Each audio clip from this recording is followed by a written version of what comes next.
नेता विपक्ष कांग्रेसी शहजादे राहुल गांधी को किताबें पढ़ने का इन दिनों बड़ा शौक चढ़ा हुआ है और इसी शौक के चलते वे एक अनपब्लिश्ड किताब एमएम नरवणे की कथित डायरी को लेकर संसद से लेकर सोशल मीडिया तक हंगामा मचाए हुए हैं।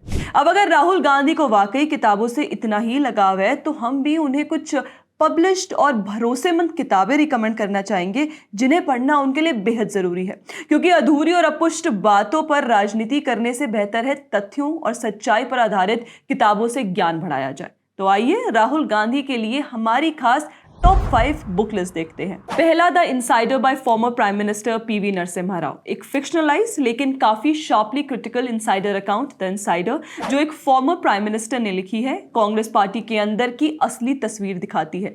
देखिए, ये किताब नेहरू गांधी फैमिली के दौर में चलने वाली डायनेस्टिक पॉलिटिक्स, पर्सनलाइज पावर और इंटरनल डिसीजन मेकिंग के पर्दे के पीछे का सच एक्सपोज करती है। इसमें बताया गया है कि कैसे पार्टी एक फैमिली सेंट्रिक सिस्टम में चलती रही और कैसे कुछ गिने चुने लोग ही पूरे सिस्टम को कंट्रोल करते रहे।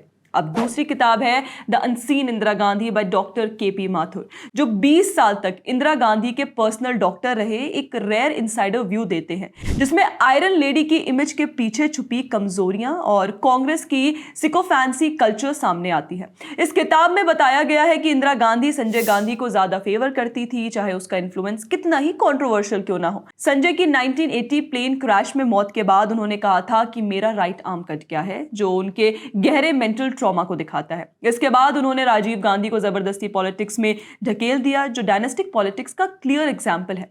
मेनका गांधी के साथ भी उनके रिलेशंस काफी टेंस रहे। इंदिरा चाहती थी कि मेनका उनकी पॉलिटिकल एड बने, लेकिन मेनका ने उल्टा उनके खिलाफ कैंप ज्वाइन कर लिया। वहीं सोनिया गांधी धीरे धीरे घर और डिसीजंस में ज्यादा इन्फ्लुएंस लेने लगी। लीडरशिप के मामले में भी किताब काफी कुछ एक्सपोज करती है। 1966 में पीएम बनने के बाद इंदिरा काफी कंफ्यूज्ड और इनसिक्योर थी। उनके पास ट्रस्टेड एडवाइजर्स कम थे। आखिरी सालों में वो एस्ट्रोलॉजर्स और गॉडमैन जैसे धीरेन्द्र ब्रह्मचारी पर ज्यादा डिपेंड करने लगी और डिसीजंस पर स्पिरिचुअल इन्फ्लुएंस बढ़ने लगा। 1975 इमरजेंसी के लिए किताब सिर्फ इंदिरा को नहीं बल्कि उनके चमचे एडवाइजर्स जैसे सिद्धार्थ शंकर रॉय, बंसी लाल और आर के धवन को भी जिम्मेदार बताती है, जिन्होंने इंदिरा इज इंडिया जैसा कल्ट क्रिएट किया।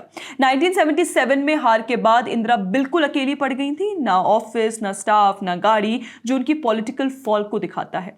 पर्सनल लेवल पर भी उनकी काफी फ्लॉज थी। वो डॉक्टर्स पर भरोसा नहीं करती थी, मेडिकल एडवाइस इग्नोर करती थी और बहुत ज्यादा कंजूस थी, जो असल में उनकी इनसिक्योरिटी को रिफ्लेक्ट करता था। ओवरऑल ये किताब नेहरू गांधी डायनेस्टी के पॉलिटिक्स, इनसिक्योरिटी और पावर गेम्स का एक रॉ और पोर्ट्रेट पेश करती है। नेक्स्ट आती है the red sari by Javier Moro. Sonia Gandhi पर लिखी एक ड्रामेटाइज्ड बायोग्राफी को कांग्रेस इकोसिस्टम ने डिसमिस, मॉक और क्वाइटली बरी कर दिया। इसलिए नहीं कि ये फिक्शन थी, बल्कि इसलिए क्योंकि ये सच के बहुत करीब थी। ये किताब दिखाती है कि कांग्रेस में पावर इंस्टीट्यूशंस या आइडियोलॉजी से नहीं बल्कि फैमिली, फियर और साइलेंस से चलती है। मोरो बताते हैं कैसे एक foreign born political novelist Sonia Gandhi को धीरे धीरे कांग्रेस का अनक्वेश्चन सेंटर बना दिया गया।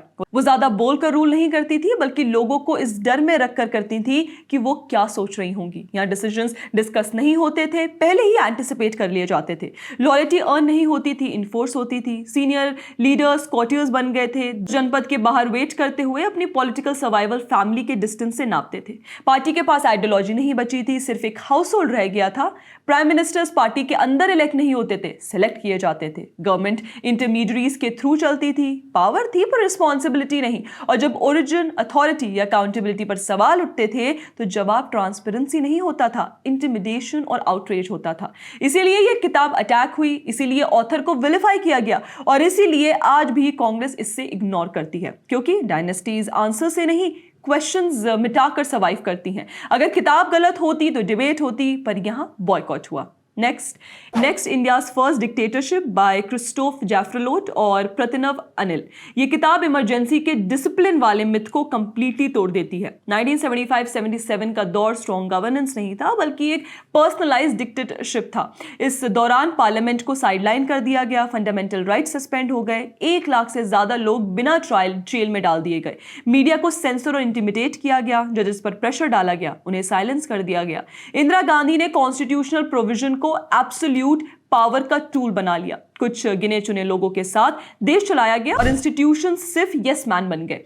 कांग्रेस एक लॉयल्टी मशीन बन गई, ब्यूरोक्रेसी रिप्रेशन का वेपन और अकाउंटेबिलिटी की जगह फियर ने ले ली। किताब बताती है कि Sanjay Gandhi extra constitutional enforcer की तरह काम करता था। फोर्स स्टेरलाइजेशन और स्लम डिमोलिशन डेवलपमेंट के नाम पर करवाए गए, जिसमें गरीबों पर जबरदस्ती, बेइज्जती और वायलेंस हुआ।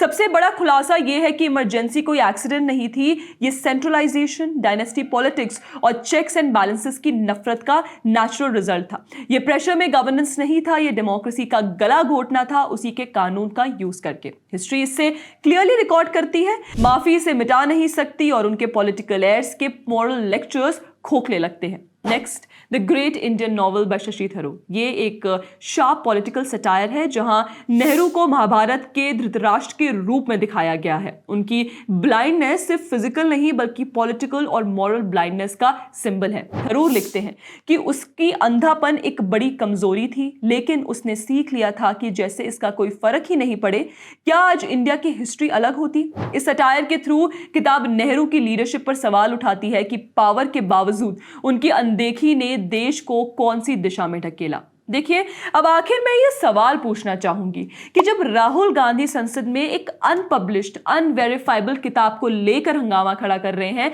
तो क्या यह ज्यादा तार्किक नहीं होता कि वे पहले इन किताबों को पढ़ें जो उनकी अपनी पार्टी, उनके अपने परिवार, उनकी अपनी सत्ता की राजनीति, उनकी गलतियों, झूठ और कमजोरियों को उजागर करती है।